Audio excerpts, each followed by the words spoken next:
বন্যা নিয়ে আরো জানাতে কুমিল্লা থেকে যুক্ত হচ্ছেন সুমন কবির। সুমন যুক্ত হচ্ছেন আমাদের সঙ্গে। সুমন, বৃষ্টিপাত ভারী হচ্ছে কিছুদিন ধরে, সেই সাথে চারিদিকে পানি বাড়ছে। আপনি জানাবেন বন্যা দুর্গতদের কি অবস্থা দেখছেন এবং সাহায্য সহযোগিতা কেমন দেখছেন?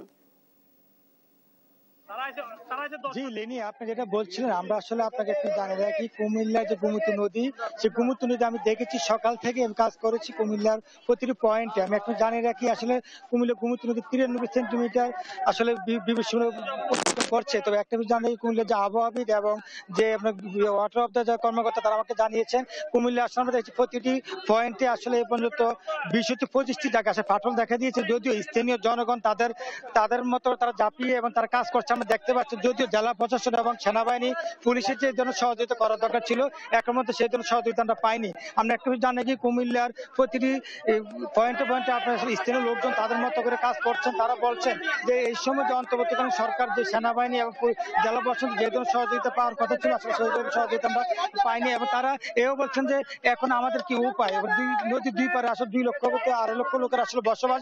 আসলে সকলে এখন গতকাল থেকে আমরা দেখেছি তারা কেউ ঘুমাতে পারেনি, 24 ঘন্টা সবাই কাজ করছেন। সেই দিক থেকে যদি বলি, জেলা প্রশাসন এবং পানি উন্নয়ন বোর্ড যে ধরনের পদক্ষেপ নেওয়ার কথা ছিল, এখন বালু আর মাটির অভাবে, কংক্রিটের অভাবে আসলে কাজ করতে পারছে না।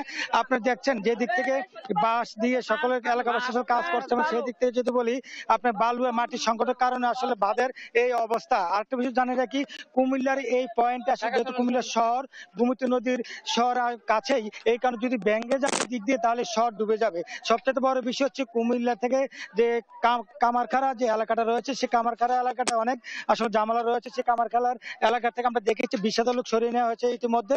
তবে এই ছিল কুমিল্লার যে সার্বিক পরিস্থিতি। বলতে চাই আসলে কুমিল্লার সার্বিক পরিস্থিতি যদি বলতে চাই আসলে খুব ভালো অবস্থা নেই। যদিও বিএনপি মহানগরের যে বিএনপি এবং জেলা বিএনপি তারা আসলে এখানে ত্রাণ দেওয়ার চেষ্টা করছে, এবং তারা বলছে সকল ধরনের সহযোগিতা তারা আশ্বস্ত, এবং তারা নেতা কর্মীরা এখানে আমরা দেখতে পেয়েছি মাঠে। সেদিক থেকে সামাজিক সংগঠন, ছাত্র সমন্বয়কারী এবং স্থানীয় লোকজন মিলে কাজ করার জন্য তারা চালিয়ে যাচ্ছেন। এই ছিল কুমিল্লা থেকে সর্বশেষ লিনিয়া।